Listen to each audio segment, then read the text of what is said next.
Et nous allons maintenant observer une minute de silence à la mémoire du Batman de Ben Affleck, petite chauve-souris partie trop tôt. Salut mon pote.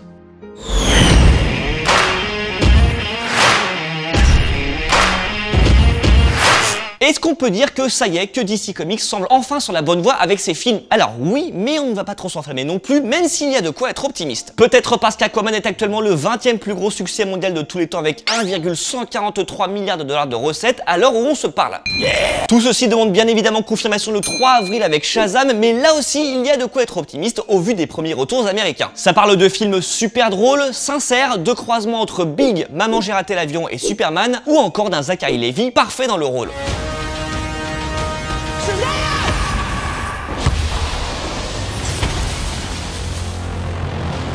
Et pour ne rien gâcher, on a l'impression que les bandes annonces n'en dévoilent pas trop, alors que c'était l'un des gros défauts de DC Comics jusqu'ici. Pour moi, ça prouve que le studio est confiant et que le long métrage nous réserve peut-être une surprise que je ne vais pas dévoiler ici. Mais, et les connaisseurs sauront de quoi je parle, je ne serais pas étonné qu'il soit question de famille de façon très poussée. 6 mois après Shazam, c'est un personnage iconique de l'univers DC qui fera son retour, le Joker incarné par Joaquin Phoenix dans le film de Todd Phillips, dont on attend toujours le premier teaser. Parce que jusqu'ici, nous n'avons eu que des photos de tournage et une déclaration de Zazie Beetz, qui jouait Domino dans Deadpool 2, et affirme que le scénario a été réécrit pendant les prises de vue. Oh shit. Oui, c'est pas très rassurant ce genre de choses, mais attendons de voir le résultat, et ça ce sera le 9 octobre. On passe ensuite à 2020, année placée sous le signe du Girl Power pour DC, et ça commencera dès le 19 février avec Birds of Prey, ou le titre complet Birds of Prey and the Fantabulous Emancipation of One Harley Quinn. Ah, je t'en vois rien. On va dire que c'est le spin-off de Suicide Squad avec toujours Margot Robbie dans le rôle de Harley Quinn et des nouveaux alliés à ses côtés. Ou plutôt deux nouvelles alliées, Huntress jouée par Mary-Elizabeth Winstead et Black Canary incarnée par Journey Smollett-Bell, un joyeux trio qu'on a découvert dans un tout premier teaser.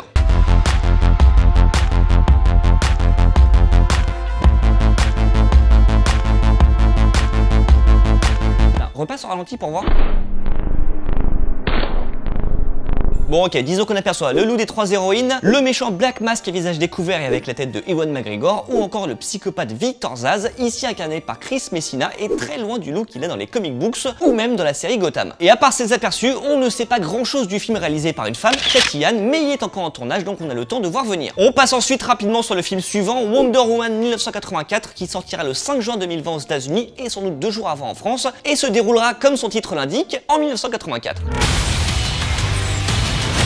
1984 oblige, il y aura donc un peu de guerre froide dans l'air, beaucoup même, et la super-héroïne, toujours incarnée par Gal Gadot, affrontera l'une des plus célèbres ennemies, ce sera la féline Cheetah, à qui Kristen Wiig prêtera ses traits. I'm ready to party. Oh yeah. Bah nous aussi on est prêts, alors pas tant pour la fête, quoique, mais pour retrouver la super-héroïne qui avait fait forte impression en 2017. Surtout que là on prend les mêmes, c'est-à-dire Patty Jenkins derrière la caméra et Chris Pine qui sera de retour devant sous une forme ou sous une autre, et on recommence. Ou plutôt, on confirme. Enfin, j'espère. To the war. Well, technically the war's that way, but we gotta go this way first. Si 2020 sera l'année de la super-héroïne chez DC, 2021 sera celle du reboot. Alors on va laisser de côté Harley and the Flash qui avance très lentement, ce qui est un comble pour l'homme le plus rapide du monde. Non, on va s'intéresser au gros morceau de cette année, The Batman. C'est le fameux film de Matt Reeves dont on parle depuis quelques années et qui se fera bien sans Ben Affleck. On s'en doutait quand même depuis un bout de temps, mais c'est l'acteur qui l'a confirmé. L'homme chauve-souris, c'est fini pour lui, dans The Batman, comme dans l'univers d'ici. Je sais pas vous, mais pour moi c'est un véritable gâchis tant il y avait du potentiel. Mais bon, on va tourner la page du comic books et se demander qui va lui succéder dans le costume. Il y a d'abord eu la rumeur Robert Pattinson. Ouais. On parlerait aussi de Jack O'Connell, Aaron Taylor Johnson et Nicholas Hoult.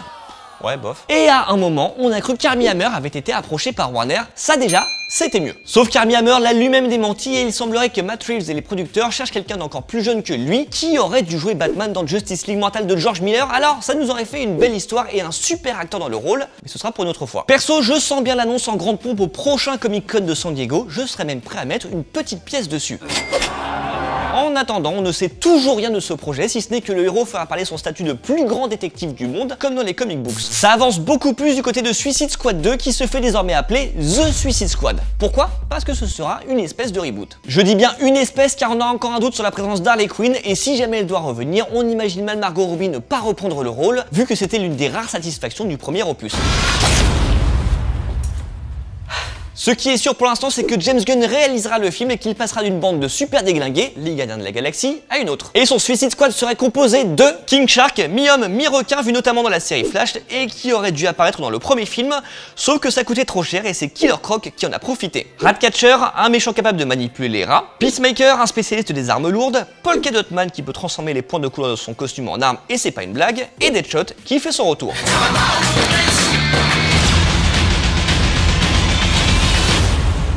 Oui, sauf que le tireur d'élite ne sera plus incarné par Will Smith mais par Idris Elba. Alors évidemment, s'il reste masqué, on n'y verra que du feu. Il aurait peut-être été plus facile de supprimer le personnage au lieu de le recaster, mais la vraie raison c'est que James Gunn voudrait adapter les comic books des années 80 et qu'il est alors difficile de se passer de Deadshot puisque c'est l'époque à laquelle il était le leader de l'équipe. Mais également un personnage avec de sévères envies de mourir qui n'hésitait pas à se lancer dans de véritables opérations suicides. Si ça se confirme, James Gunn aura un véritable boulevard pour faire parler son sens de l'humour noir et on l'imagine déjà bien sacrifier des personnages peu connus du grand public. On notera au passage que beaucoup des membres de la nouvelle équipe se sont fait connaître en tant qu'ennemis de Batman. Donc est-ce qu'on s'oriente vers un caméo de l'homme chauve-souris ou un rôle plus important dans le film de James Gunn? Dans la mesure où The Batman sortira en juin 2021 et The Suicide Squad en août de la même année, les paris sont ouverts donc faites vos jeux, ou plutôt faites vos The. Plus sérieusement, les tractations en coulisses de The Suicide Squad illustrent bien la nouvelle façon de faire de DC que je trouve plutôt intéressante, à savoir ne plus tenter de connecter les films entre eux à tout prix. Il y aura encore des liens et des références, mais les longs métrages seront un peu plus indépendants. Today, we celebrate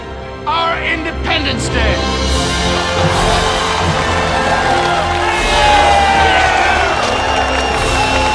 Oui, enfin, ça n'empêche pas, comme l'a affirmé le président de Warner, de retenter quelque chose de plus connecté à l'avenir, genre un autre Justice League, histoire de rattraper le coup du premier. Oui, j'insiste avec Justice League car il y a un vrai potentiel, et peut-être qu'on y retrouvera Aquaman, dont la suite des aventures solo a été officialisée avec une date de sortie, le 14 décembre 2022. Oui, 2022. Et ça, comme dirait Jaco, je dis c'est loin mais c'est beau. On imagine que Jason Momoa va replonger et je pense même que le film sera annulé s'il ne remplit pas. On ne sait pas encore si James Wan sera de retour derrière la caméra, mais il a encore le temps de se décider. Et d'ici là, on aura peut-être un autre film situé dans l'univers de Aquaman, puisqu'un spin-off est en développement autour des monstres de la tranchée, vu dans l'une des scènes les plus marquantes du premier opus.